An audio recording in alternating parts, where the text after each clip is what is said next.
예, 안녕하세요. 원더의 정순영입니다. 토카막 뭐 찾아보라고 하셨는데 제가 뜻을 알려드릴게요. 토카막은 이 플라즈마 제어 장치를 토카막이라고 합니다. 그래서 플라즈마 제어 장치 토카막이라고 하고요. 토카막 네트워크는 이름 익숙치는 않으실 거예요. 근데 플라즈마 EVM은 익숙하실 수도 있어요. 리서치에 보니까 뷰가 4,000이 넘었더라고요. 그래서 이더리움 연구자들이 많이들 참조를 하고 있는데, 플라즈마 EVM을 코어로 사용하는 그 어떤 네트워크라고 보시면 될 것 같습니다. 그래서 토카막 네트워크가 뭐냐? 일단 플라즈마 EVM을 내재돼 있고, 그 다음에 제가 작년이었나요? 올 초에 트랜잭션 피 딜리게이션 모델에 대해서 얘기를 한 적이 있어요. 어떻게 하면 트랜잭션을 위임할 수 있을까? EOS처럼 밴드위스로 트랜잭션 피를 쓸 수 있게 할까에 대한 부분에 대해서 말씀을 드린 적이 한 번 있었고, 이코노믹 페이퍼도 있죠. 이따 보여드리겠지만 이코노믹 모델을 붙이고 거기에 필요한 뎁체인들이, 고유의 스펙들의 뎁체인들이 붙을 수 있으면 이게 거대한 네트워크를 이루기 때문에 저희는 이걸 토카막 플라즈마 네트워크라고 부릅니다. 그래서 플라즈마가 왜 필요하느냐? 뭐 꼭 플라즈마뿐만 아니죠. 레이어 2가 존재하는 큰 이유 중 하나기도 하고, 이게 다는 아니지만 이들은 블록체인의 한계를 넘는다. 그래서 아까도 뭐 보셨겠지만 트랜잭션들이 기하급수적으로 늘고 있습니다. 뭐 가격 따라서 늘기도 하고 줄기도 하지만 어찌됐건 우상향하는 추세에 있고요. 문제는 뭐냐면 이 플라즈마 혹은 블록체인이라는 인프라스트럭처 자체가 어떤 공유제적인 문제를 가지고 있다는 거예요.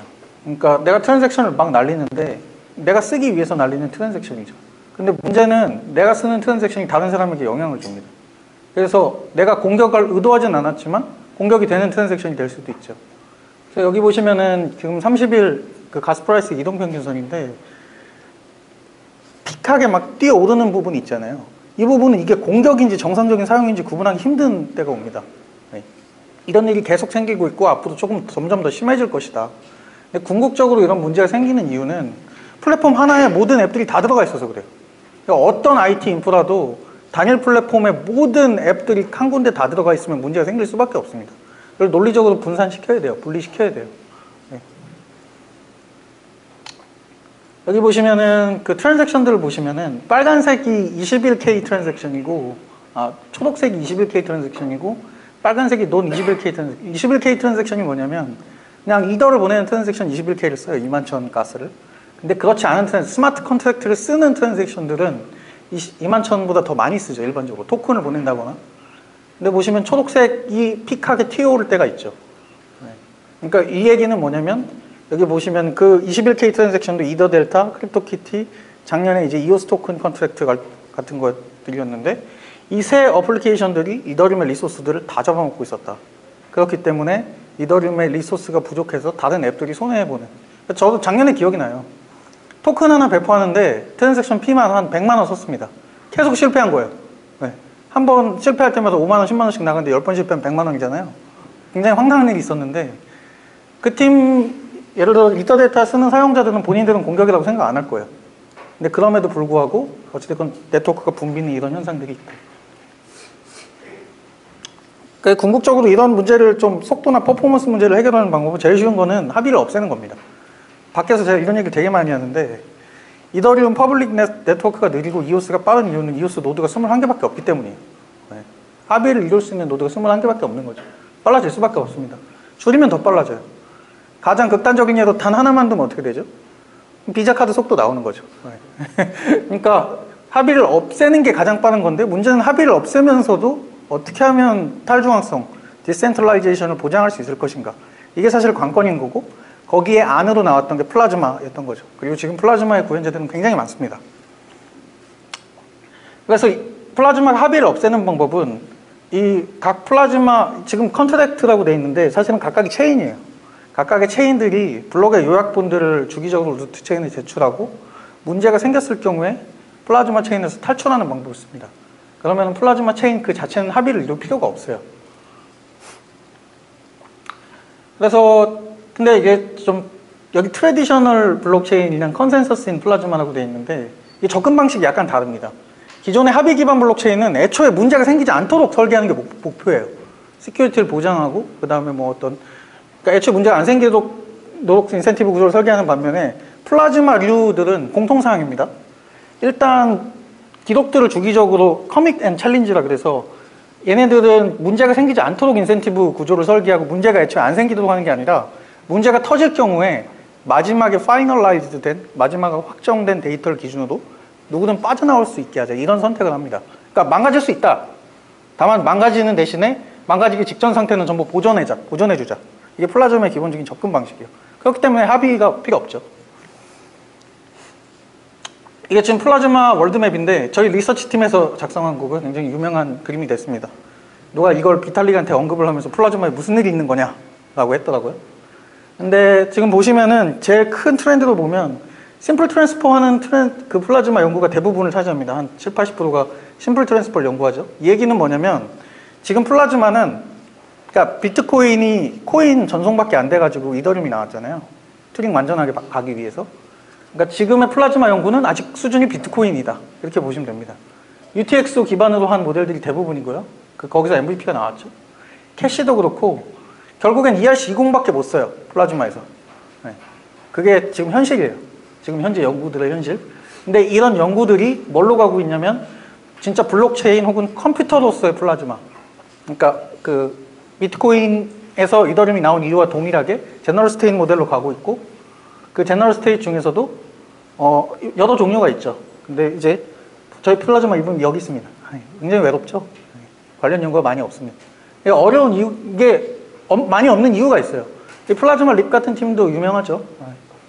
요한이라는 친구인데 어찌됐건 이쪽 연구가 없고 어려운 이유가 뭐냐면 이게 제너럴 스테이트를 다루기 때문이에요. 그러니까 할 수 있는 게 많아지니까 당연히 해결해야 되는 문제도 많아지는 거죠. 그 측면에서 보시면 되고 자세히 좀 설명을 드리도록 하겠습니다. 전통 플라즈마, 사실 플라즈마 화이트페이퍼 나온 지 1년 8개월 됐어요. 1년 8개월. 근데 벌써 전통이 됩니다. 이 업계는 1년 지나면 전통이 돼요. 그래서 MVP나 캐시류 전통 플라즈마의 장단점을 살펴보면 수수료를 없애거나 낮출 수 있고 성능도 높일 수 있고 심지어 플라즈마 캐시 계열은 데이터 가용성이라고 불리는 굉장히 어려운 문제인데요. 이 문제도 해결을 합니다. 반면에 단점이 아주 엄청나죠. 단순 전송만 가능하고 그래서 단순 전송만 가능하거나 혹은 기능적 제약이 심합니다.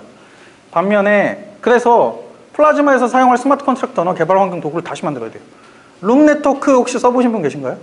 룸으로 뭔가 만들려면 룸 기반으로 다시 만들어요. 네. 다른 것도 마찬가지입니다. 그러니까 우리는 이더리움 개발 툴과 개발 방법 이런 것들을 얻는데 되게 시간이 많이 걸렸는데 레이어 2가 나오면 레이어 2를 또 다시 배워야 되는 거죠. 그 레이어 2가 새로 나오면 그걸 또 다시 배워야 돼요. 왜냐면 구조가 다 다르거든요. 네. 거기마다 이제 개발 방식들이 다 다르고. 그래서 이런 장점과 단점들이 있는데 토카마 플라즈마의 접근 방식은 스펙을 동일하게 만들어서 기존의 이더리움에서 쓰는 개발 방식과 툴을 그대로 쓰게 하자. 이게 이제 목표입니다. 그래서 장점들이 몇 가지가 있으면 커뮤니티 파워를 빌려올 수 있죠.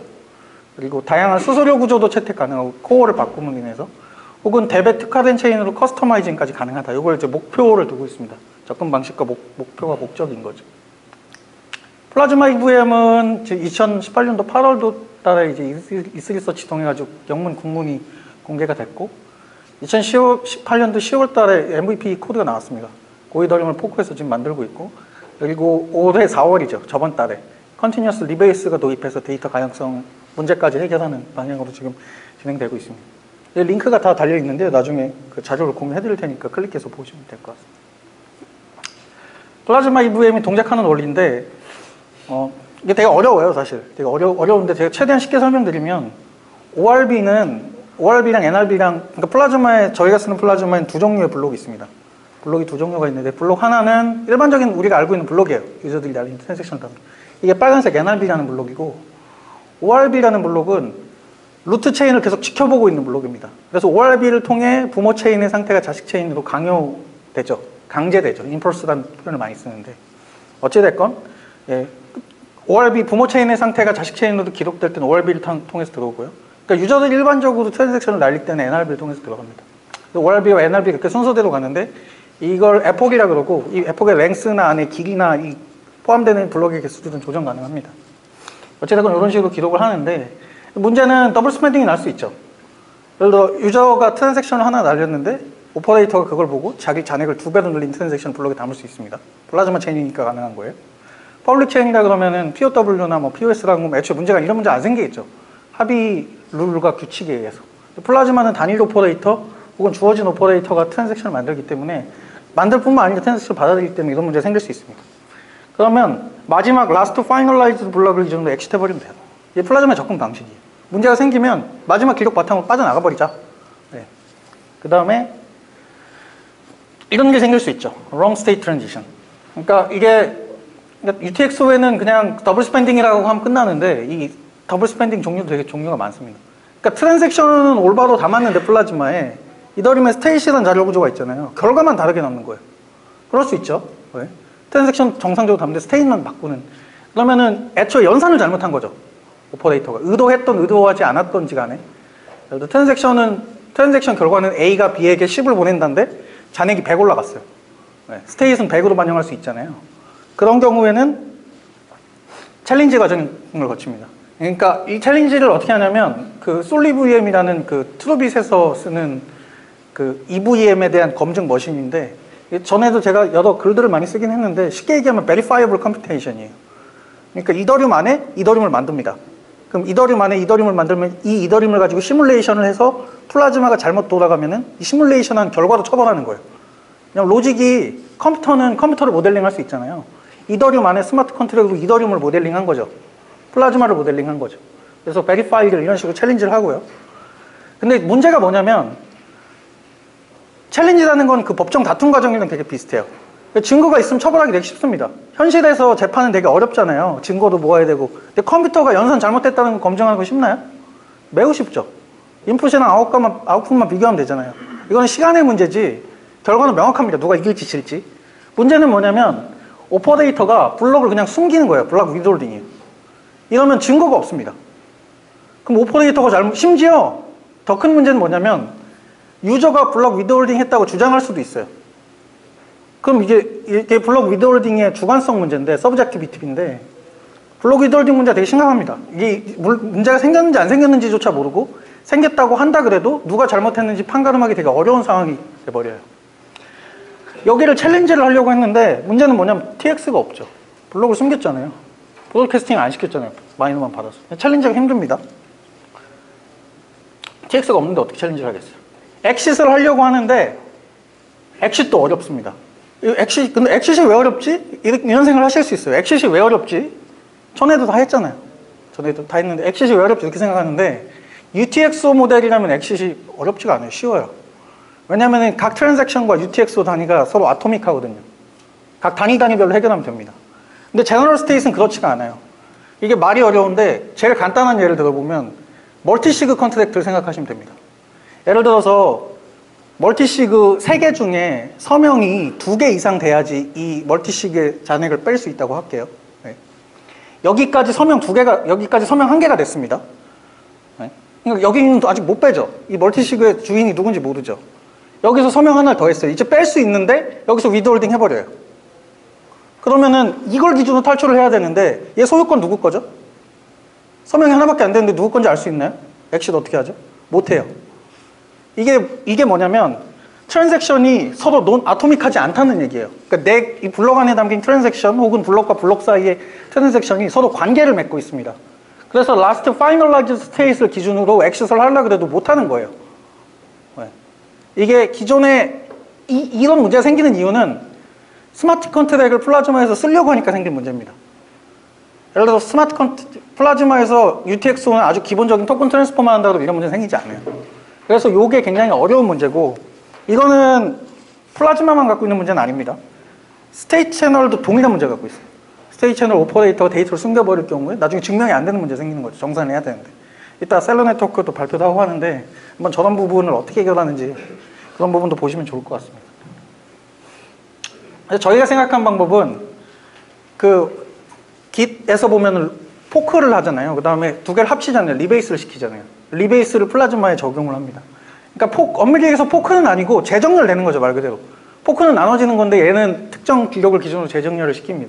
이 컨셉을 저희가 리베이스 이런저런 얘기를 아이디어에이션을 하다가 이런 식으로 만들었고 이제 리베이스 모델도 사실 많이 바뀌었어요. 처음엔 코스트로 이 리베이스 기준을 잡으려다가 근래에는 이제 그 블록의 두 종류 안에서 안쪽에 피리어드랑 에폭을 도입해가지고 프리커밋, DH의 커밋, 앤 챌린지 4개 4개의 단계를 통해서 탈출을 보장합니다. 이 모델의 좋은 점은 탈출을 100% 보장할 수 있다는 거예요. 이게 심지어 제너럴 스테이실지라도. 이걸 자세히 설명하고 싶은데 자세한 건 유튜브에 있습니다. 4월 4일 미드업 때 비탈릭도 그 좋은 피드백을 많이 줬었어요. 그래서 이거 영상을 보시면 될 것 같고요. 저희 에이든 연구원이고. 네. 이 딜리게이션 모델은 이것도 2018년도 8월 달에 이스리서치 통해서 공유됐었던 건데요.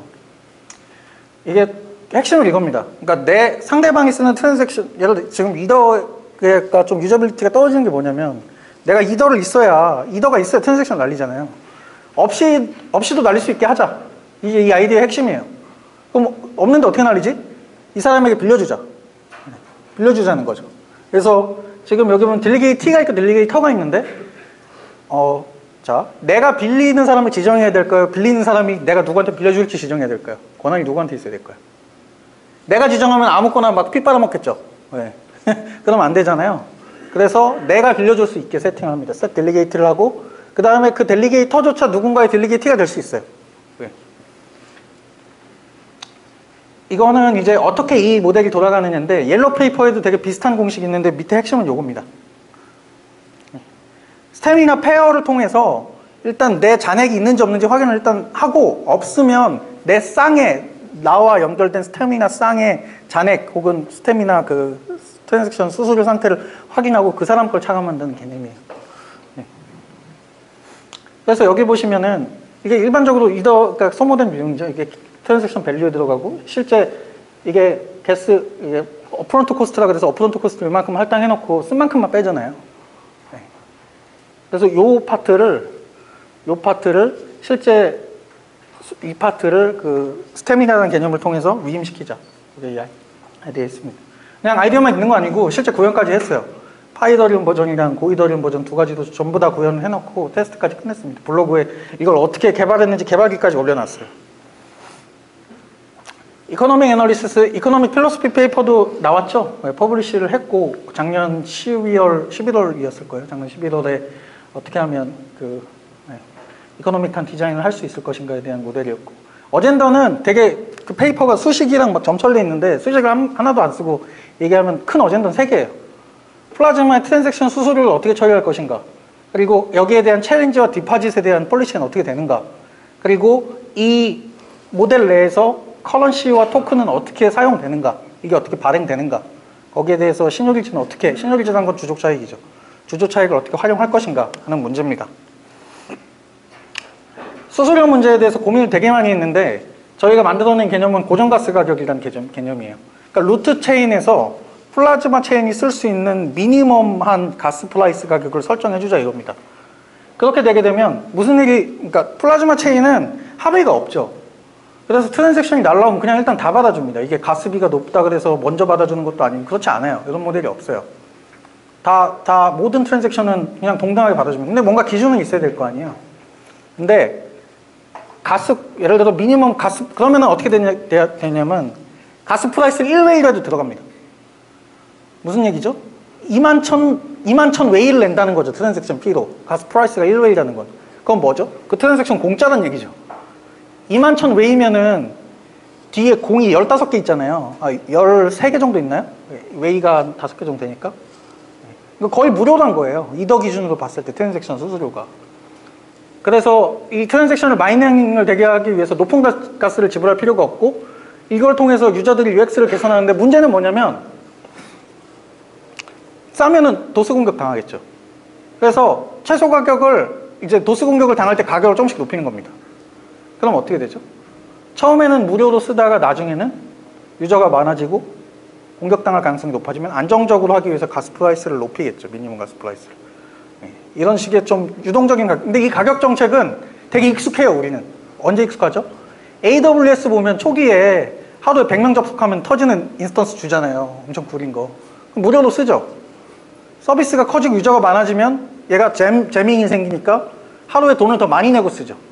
이런 모델을 좀 넣을 수 있도록 이런 가스 프라이스 가격을 넣고, 그리고 이건 사실 고정가스 가격인데 비탈릭도 비슷한 얘기를 했어요. Fixed fees are not that bad. 생각보다 고정가스 정책이 나쁘지 않다. 그런 문제가 생기는 이유는 First Price Auction 때문이죠. 이거는 경제학적인 분석인데 뭐 경매 이론에 비슷한 문제가 있습니다. 이더리움은 현재 퍼스트 프라이스 옥션을 쓰고 있고 세컨드 프라이스 옥션을 못 쓰죠. 구조적으로. 그렇기 때문에 이런 문제들이 생기고 뭐 이런 식으로 해결할 수 있다는 게 첫 번째고요. 체인 디파짓은 개념이 되게 단순합니다. 그러니까 플라즈마 체인을 열 때 디파짓을 먹이고 시작하는 거예요. 그래서 플라즈마 체인이 잘못 운영되면 자기가 먹인 디파짓을 뺏깁니다. 누구에게? 나한테 챌린지를 건 사람에게. 그러니까 내가 이 플라즈마 체인의 신뢰도는 예치금의 규모에 비례하겠죠. 네. 근데 그렇지 않을 수도 있죠. 예를 들어서 플라즈마 체인을 삼성전자가 운영한다. 예치금은 100만 원밖에 안 되지만. 그러면 이 사람이 플라즈마 체인을 잘못 운영할 경우에 예치금 규모 자체는 낮지만 삼성전자가 외부적인 타격이 오겠죠. 큰 회사니까. 네. 그래서 이 플라즈마 체인의 어떤 그런 예치금, 그 다음에 혹은 사회적인 어떤 신뢰도까지 같이 감안할 수 있다. 플라즈마 체인을. 근데 어찌됐건 그런 게 없다 그러면 누구나 플라즈마 체인을 열 수 있으니까 높은 예치금 수준이 높은 플라즈마 체인의 신뢰도를 만들 것이고, 요거는 현실에서 보면 자본금이 큰 회사랑 비슷한 겁니다. 플라즈마 체인 하나하나는 그냥 독립된 회사예요. 독립된 블록체인이에요. 비트코인 자체도 회사로 보는 시선이 있죠. 독립된 회사로. 플라즈마 체인 자체가 회사고 예치금은 자본금이다. 그 다음에 회사가 잘못하면 자본금을 깎는다. 뭘로? 챌린지로. 이렇게 보시면 됩니다. 근데 이 시늉리지라는 건 뭐냐면, 예를 들어서 한 10억 원치를 넣어놨어요. 플라즈마를 열 때. 얘 묶이는 거잖아요. 나중에 상금으로 써야 되는. 얘를 막 갖다 꺼내 쓸 수 없죠. 그래서 여기에 대한 기회비용을 보상해주자는 개념이 시늉리지입니다. 그래서 예치금이 크면 클수록 시늉리지도 커져요. 그리고 내가 체인을 올바르게 운영할수록 시늉리지는 계속 들어오게 됩니다. 이게 되게 재밌는 게 뭐냐면, 결국엔 토큰 보상 모델의 핵심은 가장 훌륭한 역할을, 해당 플랫폼에서 가장 훌륭한 역할을 하는 사람에게 보상을 주는 거예요. 플라즈마에서 가장 훌륭한 역할을 하는 사람은 뭐죠? 올바르게 플라즈마 체인을 운영하는 사람이죠. 올바르게 플라즈마 체인을 운영해서 이더리움 메인넷의 트랜잭션 부담을 줄이는 플라즈마잖아요. 그 사람들에게는 시늉리지 보상을 주고, 그렇지 않은 사람들, 플라즈마 체인을 제대로 운영하지 않는 사람들은 그 예치금을 깎아버린다. 아주 심플한 인센티브 룰입니다. 근데 지금 POW도 마찬가지죠. POW에서 제일 중요한 게 뭔가요? 데이터의 신뢰도죠. 데이터의 신뢰도. 데이터 신뢰도 누가 만들죠? 마이너가 만들죠. 그래서 마이닝 보상해주잖아요. 그렇게 보시면 될 것 같습니다. 플라즈마 뎁인데, 플라즈마 뎁은 이제 누가 될 것인가? 다행스럽게도 이더리움엔 이미 많은 뎁이 있어요. 아직 신에게는 뭐 열척의 배가 1900개나 있고, 스펙이 다르면 이게 그대로 옮겨오기 어렵겠죠. 저희는 같습니다. 그래서 영업을 잘하면 잘 옮겨올 수 있어요. 혹은 뭐 성능이 좋다고 하면. 요거는 저희가 만든 이더델타 데모인데, 이더델타라고 이더리움 메인넷에서 쓰는 DX가 있죠. 이걸 저희 플라즈마 그대로 옮겨서 한 데모입니다. 그러니까 바로 옮겨올 수 있다 이거죠. 그냥 따로 추가적인 작업도 필요 없어요. 스마트 컨트롤 그대로 있고, 어차피 심지어 코드도 다 오픈해 놓잖아요. 그냥 옮기면 됩니다. 네. 물론 인터페이스를 위해서 그 팀과 작업을 해야 되는 경우는 있지만, 권한 문제라든가 특히 크립토키티 같은 게 약간 그런 게 있는데, 그건 제가 이번 주에 저희가 블로그 글을 하나 쓸 생각이에요. 어떻게 하면 크립토키티를 레이어 2로 옮길 것인가. 저희는 개념만 있진 않습니다. 구현도 다 하고 있어요. 여기 지금 플라즈마 이브 미더독스가 보면은 그 프라이빗 루트 체인을 만들고, 프라이빗 루트 체인에 연결된 플라즈마 체인을 붙이고, 지금 롭스10에 이미 붙여놨어요. 퍼블릭 테스트넷도 구동 중이고, 그리고 그걸 어떻게 만들 것인가에 대한 부분들이 있고요. 트러플로 실제 개발을 해볼 수 있습니다. 이게 어제 업데이트가 됐을 거예요. 그리고 모든 코드는 오픈되어 있습니다. 그냥 쓰셔도 돼요. 보실 수 있으면. 네. 지금 저희는 퍼블릭 테스트넷 이름을 패러데이라고 지었는데요. 그 전기공학자예요. 네. 패러데이 테스트넷이 지금 열려있고, 지금 현재 이 호스트 이 주소로 접속 가능합니다. 네. 그리고 지금 랍스10에 올라가 있는 루트 체인 그러니까 샤딩으로 치면 샤딩 매니지먼트 컨트랙트인데, 그 컨트랙트 주소도 지금 배포가 돼 있어요. 그래서 이쪽에 테스트를 해보실 수 있고요. 여기는 현재 동작하고 있는 익스플로러입니다. 근데 시작하면은, 아까 스태미나 제가 말씀드렸었잖아요. 이더리움 없이 내가 다른 사람에게 스태미나를 위임받고 주고받아야 되잖아요. 이것도 인터페이스를 만들어 놨어요. 그래서 플라즈마 이더, 피더 플라즈마에 쓰는 이더, 수수료로 쓰는 이더를 받아서 다른 사람에게 위임해주거나 위임받을 수 있습니다. 미래인데, 너네가 레이어 2를 열심히 해서 만들어갈 수도 있는데 앞으로 어떻게 될 것인가. 보시면은 이게 이더리움의 로드맵이죠. POW에서 캐스퍼 그 비컨 체인 레이어 붙이고 그 뒤에 샤드 체인 붙이고 그리고 여기 이제 VM도 좀 다양하게 붙여가지고 이게 이제 모습인데 이거를 오해하시는 분들이 있어요. 샤드가 그래서 레이어 3냐? 비컨이 레이어 2다. 이게 레이어 1이 이렇게 오해하시는 분들이 있는데 그거 되게 오해고요. 이 전체가 레이어 1입니다. 그거 좀 단순하게 다시 표현하면 데이터를 로지컬하게 처리하기 위해서 내부적으로 분할된 개념인 거지 이 전체도 그냥 레이어 1이에요. 유저는 여기다 트랜잭션을 날리든 여기다 트랜잭션을 날리든 그건 유저들은 그런 거 고민하지 않습니다. 이 샤드 날리든 저 샤드 날리든 나중에 크로스 샤드 돼가지고 커뮤니케이션 되면 그냥 논리적으로 분산시켜서 처리할 뿐이지 그냥 레이어 1입니다. 전체로. 유저들은 못 느껴요. 심지어 샤딩으로 가는 그 단계 과정 중에서도. 플라즈마는 여기 붙죠. 심지어 이게 각 샤드에 붙는 것처럼 오해할 수도 있는데 사실 전체 레이어에 붙는 거예요. 그러니까 다양한 뎁 체인들이 밑에 붙고 사실 플라즈마뿐만 아니라 스테이 채널도 여기 붙죠. 스테이 채널도 여기 붙죠. 여기 레이어 2N 해가지고 이건 제가 그린 거 아닙니다. 이 비탈릭과 조세푼이 그린 그림이에요. 레이어링이 올라갈 수 있다. 근데 현재 플라즈마가 레이어링 되나요? 현재 플라즈마가 그러니까 다른 MVP나 캐시가 레이어링 되나요? 안 됩니다. 튜링 완전하지 않은데 레이어링을 어떻게 해요? 네. 튜링 완전하면 되죠. 토카마 플라즈는 됩니다. 왜냐면 얘도 튜링 완전하거든요. 이제 레이어 2가 레이어 3가 되고 레이어 4가 되고 레이어 6가 되고 그래서 계속 늘려갈 수 있습니다. 이렇게 되면 진짜 쿼드레틱 하겠죠. 그래서 여기 막 트랜잭션이 1000원 TPS가 1000이다. 근데 거기 다시 1000개의 플라즈마가 붙어가지고 각자 1000건씩 처리하면 몇 건입니까? 100만 건. 그래서 그 플라즈마 하는 사람들이 항상 100만 TPS 얘기하는 게 레이어가 두 칸만 내려가면 100만 TPS가 나와버려요. 그 저희가 지금 퍼포먼스 테스트를 끝냈는데 1000 TPS 나왔습니다. 네, 1000 TPS 그냥 나와요. 나올 수밖에 없죠. 노드가 한 개인데. 네. 그래서 이건 간단한 시나리오인데요. 이렇게 잘 잘렸는데 뭐 그냥 되게 쉽습니다. 메인넷에서 크립토 키트를 구입하고 플라즈마 체인으로 이동합니다. 엔터다 그래요. 플라즈마 체인에서 결투하거나 혹은 옥션하거나 교배합니다. 수수료도 위임할 수 있죠. 유저들은 수수료 존재를 모를 거예요. 일단 필요할 때 메인넷으로 이동합니다. 필요할 때. 이 필요한 상황은 언제냐면 플라즈마 오퍼레이터가 이중 지불을 했다. TT 복사를 했다.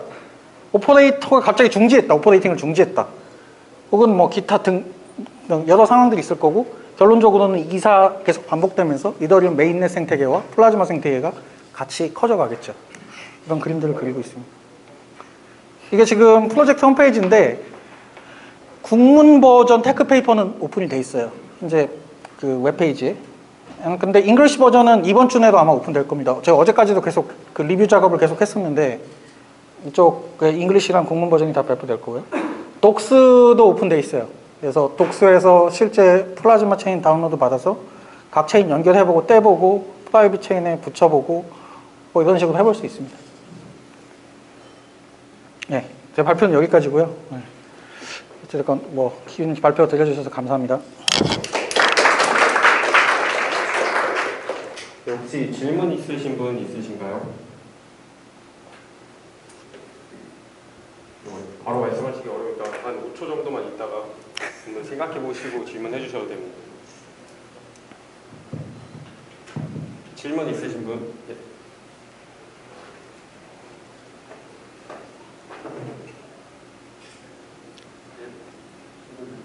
네.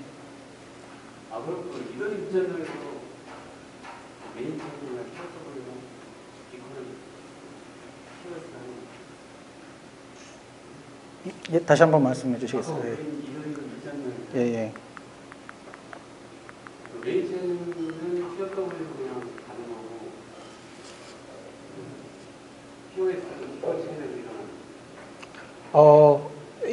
그러니까 뭐 사실은 제가 이걸 개발하고 있지는 않고요. 일단 말씀드릴게. 지금 어떻게 하고 있냐면 POW에서 32이더가 되면 비컨이 될 자격을 얻죠.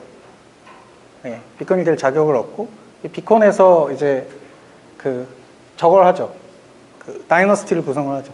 어떤 그 POS 그 합의를 만들 그 대상, 그러니까 노드들을 밸리데이터 선정 과정을 하고 여기 이제 필요한 게 뭐 그 블록체인에서 랜덤 값을 어떻게 추출할 것인가 이런 문제들이 있는 거고요. 여기 사이에. 그렇게 해서 만들어진 노드들이 이제 각 샤드들에 붙어가지고 이 샤드들의 합의를 이끌어 나가고 그 다음에 좀 중간 단계에서 크로스 샤드 같은 논의들은 일단 이렇게 통해서 지금 가는 걸로 얘기가 돼 있고 레이어 POW 원통 그래서 비동기적으로 이루어진다는 말이 되게 어싱크로너스라는 말이 되게 많이 나오고 있고요. 그 다음에 향후에는 뭐 페이지, 샤딩 페이지 4나 5 같은 경우에는 각 샤드들끼리 직접 크로스 샤드 커뮤니케이션을 한다. 이런 논의들도 있고요. 그리고 더 장기적으로 봤을 땐 POW를 없애겠죠. 예. 예. 근데 지금 이더리움 메인 체인에 이더들이 되게 많이 있기 때문에 이 이더가 전부 32이더로 이쪽 노드로 들어오고 다시 샤드로 내려가고 이 과정이 좀 시간이 걸릴 것 같아서 샤스포 로드맵은 일단 이런 체인들 구조가 되게 동시에 가는 걸로 그러니까 샤드 체인 있고 이 비건 체인도 있고 그 다음에 지금 현재 쓰고 있는 이더리움 1.0 POW 체인이 있고 이렇게 해서 지금 당분간은 공존하는 모습을 갖고 있어요. 네. 그래서 뭔가 레이어 2를 만드실 거나 어떤 지금 앞으로 향후 로드맵과 자기 프로젝트가 어떻게 싱크할 것인가를 고민할 때 이런 파트들을 보시면서 특징들이 뭐가 있고 그런 부분들을 같이 좀 연구하고 퓨처웍에 좀 넣으시는 게 좋을 수도 있을 것 같습니다. 네. 톡함하게 돼요. 예. 스마트 컴퓨터는 이브레이로 그냥 스마트 컴퓨터 장면을 플라즈마 하나 자체에서 병렬로 처리하진 않아요. 병렬로 처리하지 않고 오히려 샤드랑 비슷합니다. 현재 토카마그 스펙은. 왜냐면 EVM이 동일 샤드 하나마다 다 있잖아요. 오히려 샤드와 동일하고 향후에는 그 각 플라즈마 체인마다 다양한 옵코드를 넣는다거나 다양한 연산들을 넣을 수가 있어요. 그러면은 이더리움 메인 체인의 샤드 1024개는 스펙이 동일하겠지만 플라즈마 체인의 각 플라즈마 체인들도 스펙이 좀 다르겠죠. 그래서 저는 2종 체인을 생각을 하고 있고 그 플라즈마 내에서 샤딩을 하는 거는 사실은 아까처럼 내려버리면 이게 샤딩이죠. 이렇게 되면 샤딩이잖아요. 네. 여기 토큰 1000개인데 500개, 500개 나눠서 따로 연산하면 샤딩이죠. 이런 구조로 갈 수 있습니다. 그럼 이게 병렬로 처리된 거니까. 혹시 질문 더 있으신 분 있으신가요? 저희가 질문 있으시면 하나만 더 받고 마무리하도록 하겠습니다. 또 받아요? 네, 없으시면 여기서 마무리하도록 하겠습니다. 박수 한번 주시면 감사합니다.